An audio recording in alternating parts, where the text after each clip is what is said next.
Olá, olá, o tema do vídeo de hoje é Los Hermanos e a classe média. Como o indie virou um marcador de distinção no Brasil. É tudo isso que a gente vai aprender nesse vídeo. Então vamos lá, meus amigos. Naquela viradinha ali dos anos 90 para os anos 2000, nós tivemos algumas mudanças como a cultura foi produzida, a cultura foi vendida e também foi consumida aqui no Brasil. Porque se você já viu os outros vídeos do canal, você sabe que no fim dos anos 90 o modelo tradicional da indústria fonográfica começou a entrar em crise. Foi basicamente que repetindo ali um modelo internacional e aí teve a pirataria que cresceu, a tecnologia que mudou, depois veio a digitalização da música também e o consumo mudou de uma forma rápida. E nesse cenário o rock brasileiro perdeu espaço durante os anos 80 ali início dos 90, o rock era a principal trilha sonora ali da juventude. Mas no final da década ele já caiu das paradas de sucesso e passou a ocupar um espaço menor. E é justamente nesse momento que vai surgir um fenômeno aí que vai além da música, que é a banda carioca Los Hermanos. Os caras se formaram ali naquele circuito universitário do Rio de Janeiro em 97, começaram abrindo show aí do Zumbi do Mato. Não sei se nesse exatamente eles abriram, mas abriram o show do Zumbi do Mato sim. Inclusive, vale um vídeo aqui no canal, Zumbi do Mato, banda foda. Minha música preferida do Zumbi do Mato é Mongo, que ela tá mais atual do que nunca. Dá uma ouvida aí.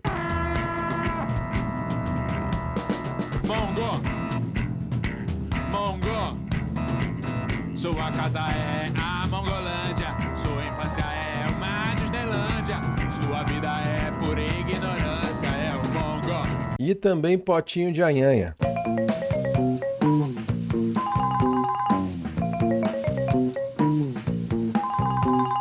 Era um fanhoso, ele entrou na farmácia e pediu: eu quero um potinho de anhanha, eu quero um... Mas voltando no Los Hermanos aqui, o grupo expressava ali sentimentos muito específicos de uma juventude de classe média. Eles cantavam sobre angústia, isolamento, frustração, dúvida. E é uma geração que não se sentia ali representada nem pelas grandes narrativas políticas e nem pela cultura pop ali massificada do início dos anos 2000. Então a trajetória dos caras não foi só um caso de sucesso diferente. A banda, na verdade, é algo interessante para que a gente entenda como funciona a indústria cultural, como o mercado também se organiza e como as classes sociais também se reproduzem no Brasil. E eu quero abordar nesse vídeo aqui algumas coisas bem interessantes sobre Los Hermanos. Nós vamos ver primeiramente a mudança de estética da banda, porque eles começaram ali com um hardcore mais agressivo e foram parar no MPB de apartamento. E eles conseguiram conquistar algo muito importante e que irrita muita gente por aí. Os caras conseguiram a construção de uma superioridade intelectual. E isso a gente pode explicar naquele conceito